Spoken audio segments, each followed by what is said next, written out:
जी अब्दुल कादिर पटेल साहब, सप्लीमेंट्री भी कीजिए, बट आपने जो ऑब्जेक्शन रेज़ किया है पहले उस पर ज़रा बात कर लीजिए। सर बहुत शुक्रिया आपका। सर बुनियादी तौर पे ये जो सवाल था ये दवाओं की कीमतें बढ़ने के हवाले से ऑनरेबल मेंबर ने किया था, और इसमें ऑनरेबल मेंबर ने पूछा है कि कब कब किस किस वज़ीर ने दवाओं की कीमतों में इजाफ़ा किया। सर इसमें अगर आप जवाब में देखेंगे तो 3 नाम है, और उन्होंने जो अरसा दिया है मोहतरम रुकन ने वो 2018 से 22 तक वो कह रहे हैं। और यहाँ पर जो पहला नाम आ रहा है सर वो आमिर महमूद कैनी साहब का आ रहा है, वो 18 अगस्त से 19 अप्रैल तक वज़ीर रहे। अगर आपको याद हो सर कि इस दौरान कोई 600 दवाओं की कीमतें बढ़ी थी, एक स्कैंडल भी बना, फिर शायद वज़ीर मौसूफ़ को वजारत से फारिग भी किया गया और एक बड़ी कार्रवाई का ऐलान हुआ जो कि आज तक फिर हमें नहीं पता क्या हुआ। सर इसमें दूसरा नाम बतौर इंचार्ज वज़ीर इमरान खान साहब लिखा हुआ है, ये 19 अप्रैल था 22 अप्रैल, उस दौरान दवाओं में इजाफा हुआ। लेकिन सर जो तीसरा नाम है वो इस नाचीज़ का है, वो 22 अप्रैल था 23 अगस्त। सर मैं कैटेगोरली बता लूँ, आप भी honourable yourself was a member of that cabinet, Chaudhry Salik sahab भी बैठे हैं, राना साहब भी, अमीर मुकाम भी, अमीन भाई भी। Sir I was the only one minister that हमने तो 200 दवाओं की कीमतों में कमी की, कोई एक दवा की कीमत में इजाफा बिल्कुल भी नहीं हुआ। 200 दवाओं की कीमतों में बहुत बड़ी कमी की गई, यानी 14,000 की दवा थी तो हमने 6,000 की, और उस वक्त ये एक अजीब सी बात थी। सर एक और चीज़, एक केस आया था अगर आपको याद हो कि पैनाडोल मार्केट से शार्ट हुई थी, 80 पैसे उसमें बढ़ाने थे फी गोली, और वो चूँकि शॉर्ट हो रही थी तो 60-70 रुपये ब्लैक में बिक रही थी। उस पर भी सर प्राइम मिनिस्टर ने एक कमेटी बनाई थी, वो ज़रा बहुत हाई लेवल की थी, उसमें बहुत पढ़े लिखे अरस्तु सुकरात टाइप लोग थे, आपको याद हो, उसमें भी मैंने शिरकत नहीं की थी। वो 80 पैसे भी मेरी इजाज़त और मेरी सिग्नेचर के बग़ैर बढ़े थे। तो मैं सर ये रिकॉर्ड क्लियर करना चाहता हूँ कि हमारे दौर में मेरे होते हुए किसी दवा की कोई कीमत नहीं बढ़ी, अलबत्ता 200 एसेंशियल लाइफ सेविंग ड्रग्स की कीमतें कम ज़रूर हुई है। इस जवाब को दुरुस्त किया जाए सर। जाम साहब ये एक सीरियस इशू है कि जी सर अगर आपकी इजाज़त हो। जी असल में सर हमने बी में सिर्फ ये बताया कि ये पोर्टफोलियोज थे, इस बात का बिल्कुल मेंशन नहीं किया कि कब बढ़ी है कब नहीं बढ़ी है। अच्छा शायद पहले वालों में बढ़ी होंगी, बाद में नहीं बढ़ी होंगी।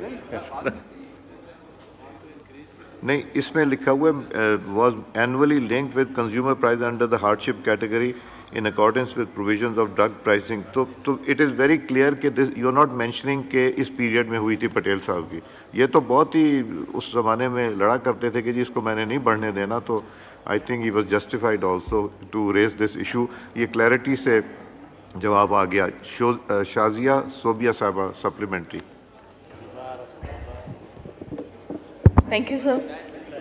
सर मेरा सप्लीमेंट्री क्वेश्चन ये है कि जो हमारी ब्रेस्ट कैंसर की मेडिसिन्स हैं और हेपेटिक कैंसर की मेडिसिन्स हैं, वो उनमें अब उनकी प्राइस अभी बहुत ज़्यादा बढ़ी है, और लेकिन ड्रैप ये मानने के लिए तैयार नहीं है कि हमने कोई भी मेडिसिन्स की कीमतें बढ़ाई हैं, क्योंकि अभी भी मार्केट में essential and non essential medicines की कीमतें बढ़ी हैं।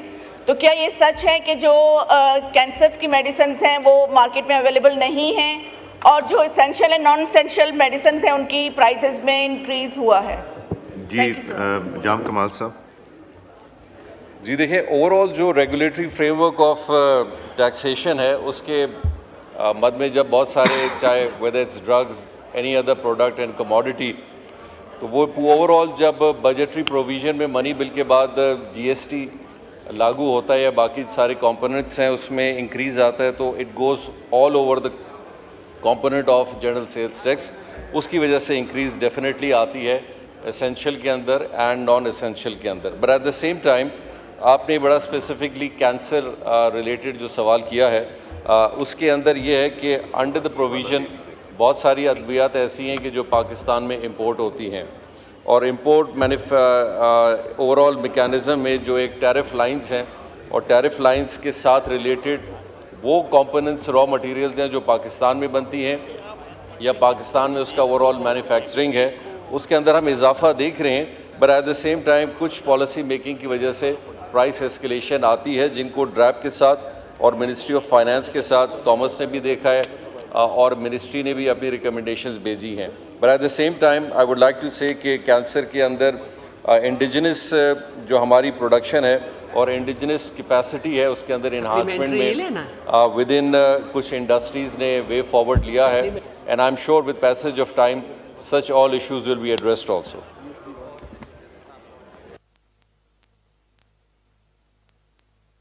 Shakil, please read the number of the question. जी, क्वेश्चन नंबर 123। जी, answer may be taken as right. Madam, इसमें मेरा क्वेश्चन ये है कि इसमें बहुत तफसील से जवाब दिया गया है, लेकिन मैंने treatment of poor cancer patients के हवाले से बात की थी, तो इसमें इन्होंने बताया है कि नोवार्टिस वालों के साथ इनका जो कोलैबोरेशन है वो ख़त्म होने वाला है 2024 में। तो अगर ये ख़त्म हो रहा है तो इसके बाद वे फॉरवर्ड क्या है, क्या इन्होंने दूसरा क्या कहीं पे काम किया है? और सेकंड ये है कि इन्होंने अभी आगे मुझे जो मैं पढ़ रही थी उसमें था कि इन्होंने एक और रॉश वालों के साथ एक कोई MOU जो भी साइन कर रहे हैं, तो उसमें ये उनके कैंसर पेशेंट्स के और मेडिसिन के हवाले से है, लेकिन आगे खुद ही इन्होंने फिर ये कहा हुआ है कि PSDP का जो ये मंसूबा है इसको इन्होंने 2024 और 25 के बजट में नहीं रखा है। तो जो पेशेंट सफ़र करेंगे उसके लिए क्या कोई इनके जहन में है कि किस तरह उन पेशेंट्स को ट्रीट किया जाएगा? क्योंकि पेशेंट्स बहुत सफ़र कर रहे हैं और ये पेपर पे तो हमें पता चलता है कि मेडिसिन अवेलेबल हैं, पेशेंट्स को ट्रीट किया जा रहा है, लेकिन एक्चुअली पेशेंट्स को मेडिसिन नहीं मिल रही हैं। तो मेरा क्वेश्चन ये है कि जब PSDP में नहीं रखा तो क्या इसको कैसे टेकअप करेंगे?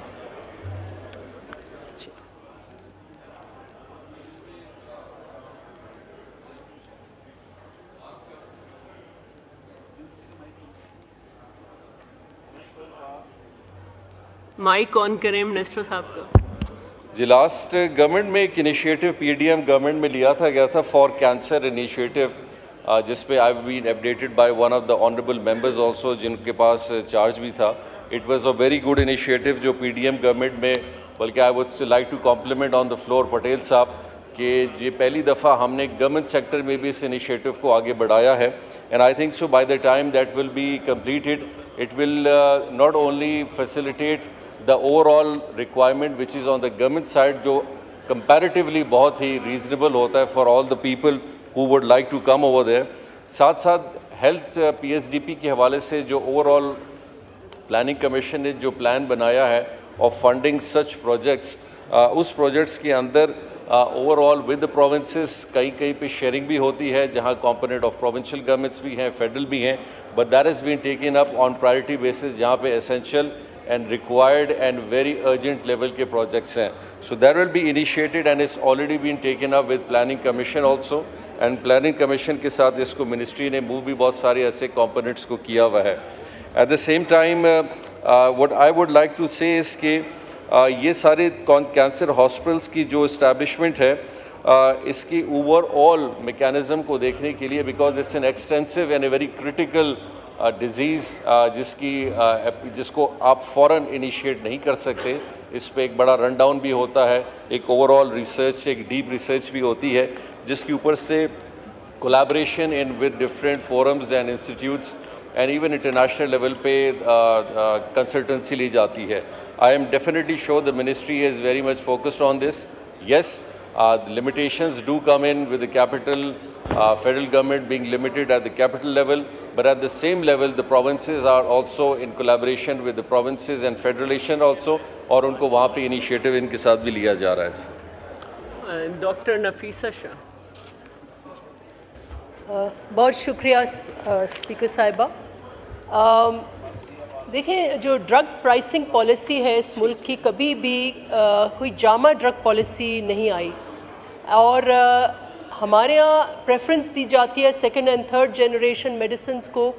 जो फर्स्ट जनरेशन मेडिसिन्स हैं, जो which is called the generic drug policy, वो बुनियाद होती है। अगर ड्रग प्राइसिंग को रेगुलेट करना होता है तो फॉर्मूला ड्रग्स होते हैं, और कहीं ना कहीं स्टेट इंटरवेंशन होती है। अनफॉर्चुनेटली यहाँ पर जो ड्रग प्राइसिंग है इट्स टोटली डीरेगुलेटेड और आम आदमी के रीच के बाहर है। ये तो अच्छी बात है कि सिविल हॉस्पिटल्स जो हैं, पब्लिक हॉस्पिटल्स ड्रग्स थोड़े बहुत प्रोक्योर करते हैं, लेकिन outside that the drug prices are prohibitive. और ऑफ कोर्स बहुत सारे इम्पोर्टेड ड्रग्स हैं, बिलखुसूस cancer drugs which are very very expensive. So I'd like to know from the minister, what is the policy on generic drugs? Why aren't the generic drugs being promoted? आप हमारी drug prices को और पड़ोसी मुल्क की drug prices को आपस में कंपेयर करें और आपको ज़मीन आसमान का फ़र्क लगेगा। तो प्लीज़ हमें बताएं कि what is the policy for generic drugs? Why isn't the state intervening to ensure that there is access of medicine to every citizen, not just those who are going to the public hospitals? तो हमें please अच्छी सी कोई policy दें तो इस मुल्क में हर शहरी को बेसिक बुनियादी मेडिसिन हों। और कैंसर ड्रग्स के हवाले से भी मैं कहना चाहती हूँ कि हम अपने अपने हलकों में जब जाते हैं, यकीन करें कैंसर में मुब्तला में जो मरीज़ होता है वो हर चीज़ अपनी बेच देता है, उसके बावजूद उसको कैंसर ड्रग्स जो हैं वो अफोर्ड नहीं कर सकता।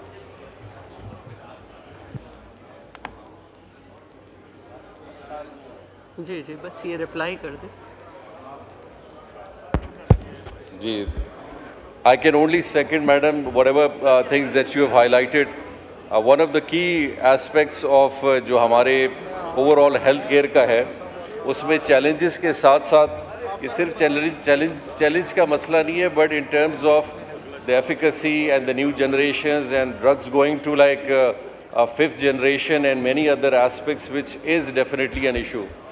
We need to come into a consensus of definitely a policy which should be seeing what is upcoming challenges in healthcare which we are going to face, and I definitely agree on this. उसका एक जो main क्या एक आपका focus दो चीज़ों पे, one is basically a healthcare in terms of cancer because it's a very pricey drug, and yes, people cannot afford it, and the affordability when it comes into the private sector, it's definitely something which is yet not very much covered except for few institutes. Government क्या कर रही है, इसके लिए एक pricing board का mechanism is in place. It's into the consideration level also. If honorable member wants, the department can exactly tell also कि वो pricing mechanism board क्या काम कर रही है, उसके अंदर क्या policy ला रही है, उसके अंदर क्या mechanisms ला रही है, ताकि इसको, क्योंकि दोनों चीज़ें भी हैं. At one time when we talk about essential drugs, so it means it has to be very high-tech level. Certain diseases are जिसके ऊपर आपको बहुत पैसा capital investment भी करनी पड़ती है indigenously. Yes, some of the neighboring countries have really excelled in that, but I would like to really appreciate some of the industrialists in Pakistan also, जिन्होंने कैंसर मेडिसिन के हवाले से इनिशिएटिव लिया है, and especially one industry which is based in Karachi. They are close to finalization, or they have already started their function in Karachi into pharma of cancer medicines in specific areas. But again, ministry is very much there. The matter can be really much taken up to the committee also for a full brief case mechanism में क्या काम किया जा रहा है और क्या structural proposals दी जा रही हैं, जिसकी वजह से ये जो regulation, deregulation का price mechanism है, उसको address किया जाए.